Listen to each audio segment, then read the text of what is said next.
नमस्कार दोस्तों, आप सभी का स्वागत है फिल्मी स्टोरी वन चैनल पर। आज हम हिंदी सिनेमा के एक ऐसे गायक के बात करेंगे जिनकी आवाज़ और गज़लों के लिए आज भी याद किया जाता है। अपने जीवन में उन्होंने जो गज़लें और गीत गाए हैं उनको सुनकर मन को एक शांति सी मिलती है। एक अलग ही अंदाज से गायकी किया करते थे, जिसके चलते उनकी गायकी दुनिया भर में काफ़ी प्रसिद्ध थी और उनके द्वारा दुनिया के अलग अलग जगहों पर किए जाने वाले संगीत के कार्यक्रमों को देखने के लिए काफ़ी संख्या में लोग आया करते थे। वहीं अगर आपने उनके द्वारा गाए गए किसी भी गाने को कभी सुनना होगा तो आपको इस बात का अंदाज़ा होगा कि उनके गाने किस तरह से मन को छू लेते थे। वहीं इस महान गायक का जीवन कई परेशानियों और दुखों से भी भरा हुआ था, लेकिन लाखों परेशानियों के बावजूद इस गायक ने कभी भी अपनी गायकी के साथ कोई समझौता नहीं किया और जो भी गज़ल या गाने उन्होंने गाए वो मन से गाए। वहीं भारत में उनको गज़लों का राजा कहा जाता है। उनके द्वारा लिखी और गाई गई गज़लों लोगों को दिल में बसी हुई है। अपने बेटे को छोटी उम्र में गुजर जाने के बाद ऐसा गीत गाए जो प्यार करने वालों को आज भी दिल में बैठा हुआ है। इस महान गायक का नाम जगजीत सिंह है। जगजीत सिंह का जन्म 8 फरवरी 1941 को राजस्थान में हुआ था। हालांकि वो एक पंजाबी थे।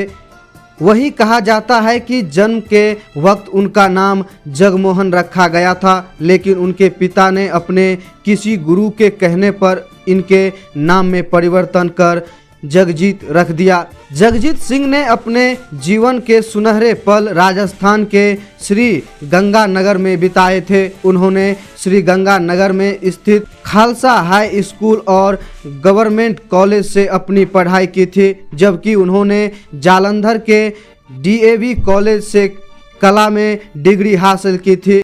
वहीं हरियाणा के कुरुक्षेत्र विश्वविद्यालय से उन्होंने इतिहास से स्नातक किया था। वहीं कहा जाता है कि जगजीत सिंह के पिता अमर सिंह चाहते थे कि उनका बेटा इंजीनियर या फिर किसी उच्च पद पर कार्य करे, लेकिन जगजीत सिंह की किस्मत में गायकी करना लिखा था और उन्होंने संगीत जगत में ही अपना एक उच्च ओहदा बनाया। जगजीत सिंह ने गायकी में महारत पाने के लिए पंडित छगनलाल शर्मा और उस्ताद जमाल खान से स्वर संगीत की शिक्षा प्राप्त की थी। जगजीत सिंह ने वर्ष 1961 में ऑल इंडिया रेडियो के जालंधर स्टेशन के लिए काम भी किया था। इस दौरान उन्होंने कई गाने गाए और बहुत से गीतों को लिखा भी था। वहीं साल 1962 में जगजीत सिंह ने भारत के राष्ट्रपति राजेंद्र प्रसाद के स्वागत के लिए एक गाना भी लिखा था। जगजीत सिंह के पास बेहद ही उम्दा आवाज़ थी, मगर उनकी संगीत की दुनिया में कोई भी जान पहचान नहीं थी, जिसके चलते उन्हें अपनी पहचान बनाने के लिए कई दिक्कतों का सामना भी करना पड़ा था। साल 1965 में जगजीत सिंह ने अपने सपनों को पूरा करने के लिए बॉम्बे आए थे। उन्होंने यहाँ पर विज्ञापन जिंगल के एक गायक के रूप में अपना करियर शुरू किया था, जिसके बाद उन्होंने प्लेबैक गायक के तौर पर भी कई गाना गाए। वहीं इसी दौरान उनकी मुलाकात अपनी पत्नी चित्रा से हुई थी, जिसके बाद चित्रा और जगजीत ने एक साथ एक एल्बम में गाना गाया था। वहीं इस गाने को एल्बम को लोगों द्वारा काफ़ी पसंद भी किया गया था। वहीं धीरे धीरे जगजीत सिंह की आवाज़ का जादू लोगों पर चढ़ने लगा, जिसके बाद जगजीत सिंह ने बॉलीवुड की कई सारी फिल्मों में गाने गाए और उनके ये गाने आज भी पसंद किए जाते हैं। पंजाब के परिवार से ताल्लुक़ रखने वाले जगजीत सिंह के पिता लोक निर्माण विभाग में कार्य करते थे, जिसके चलते उनकी बदली राजस्थान में की गई थी, जबकि उनकी माता एक गृहिणी थी। जगजीत सिंह ने साल 1969 में अपनी पत्नी चित्रा के साथ विवाह किया था। इन दोनों का ये प्रेम विवाह था। चित्रा भी एक गायक थी और इन दोनों ने एक साथ कई गानों की एल्बम में काम भी किया था। वहीं चित्रा का जगजीत सिंह से दूसरा विवाह था। उनकी पहले विवाह से एक लड़की थी। वहीं जगजीत सिंह और चित्रा का एक पुत्र भी था, लेकिन वर्ष 1990 में कार में सफ़र के दौरान दुर्घटना में उनके बेटे विवेक की मृत्यु हो गई थी। जिस वक्त उनके बेटे की मृत्यु हुई थी उस वक्त उसकी आयु महज 18 वर्ष की थी। इतना ही नहीं, चित्रा की बेटी ने भी किन्हीं कारणों के चलते खुदकुशी कर ली थी। बेहद ही कम उम्र में अपने बच्चों को खो देने का असर जगजीत सिंह और उनकी पत्नी की गायिका पर भी पड़ा। कहा जाता है कि उनकी पत्नी ने अपने बेटे की मौत के बाद गायन करना त्याग दिया था, जबकि जगजीत सिंह ने कई महीनों तक बोलना बंद कर दिया था। उन्होंने लोगों और गायकी से दूरी बना ली थी, लेकिन वक्त गुजरने के बाद जगजीत सिंह ने एक बार फिर अपनी गायकी को शुरू किया और अपनी गायकी की मदद से अपने दुखों को भुलाने की कोशिश की। जगजीत सिंह ने अपने जीवन काल में करीब 90 गाने की एक एल्बम को बनाया है। इस महान गजल गायक को कई सारे सम्मानों से सम्मानित किया गया है।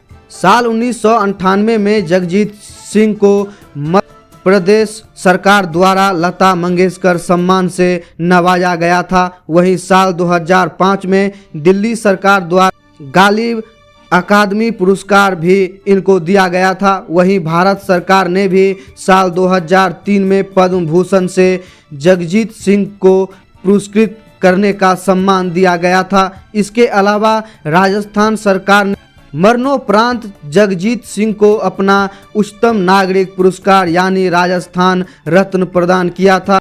संगीत नाटक अकादमी पुरस्कार से भी जगजीत सिंह को प्रोत्साहन एवं गायन के क्षेत्र में नया मुकाम मिला। ब्रेन हेमरेज के कारण जगजीत सिंह की मृत्यु हो गई थी। इस बीमारी के चलते वो 2 हफ्ते से अधिक समय तक कोमा में थे। वहीं 10 अक्टूबर 2011 को मुंबई के लीलावती अस्पताल में जगजीत सिंह के रूप में भारत ने एक बेहतरीन गायक को खो दिया। इनकी मृत्यु पर पूरे भारत के लोगों ने शोक जाहिर किया था और बॉलीवुड की जानी मानी हस्तियों जगजीत सिंह के अंतिम संस्कार के वक्त उनके अंतिम दर्शन करने आई थी। वहीं साल 2014 में भारत सरकार द्वारा उनकी तस्वीर लगी एक डाक टिकट भी जारी की थी। दोस्तों, जगजीत सिंह एक हिंदी सिनेमा की और पूरे भारत की एक ऐसी गायक थी जिन्होंने कई फिल्मों में गाना गाए और गज़ल के दुनिया में तो वो राजा कहलाते थे। लेकिन उनकी मौत 10 अक्टूबर 2011 को हो गई। लेकिन उनके बेटे का मृत्यु जो है वो एक कार एक्सीडेंट में हो गए थे, जिनके बाद वो पूरी तरीके से बिखर गए थे। लेकिन बाद में उन्होंने फिर से अपनी गायकी को चालू किया और भारत के सभी लोगों के और विदेश में रहने वाले लोगों के दिलों पे राज किया। आपको ये स्टोरी कैसी लगी हमें कमेंट करके आप ज़रूर बताएं। वीडियो को लाइक करें और चैनल को सब्सक्राइब करना मत भूलें। जय हिंद।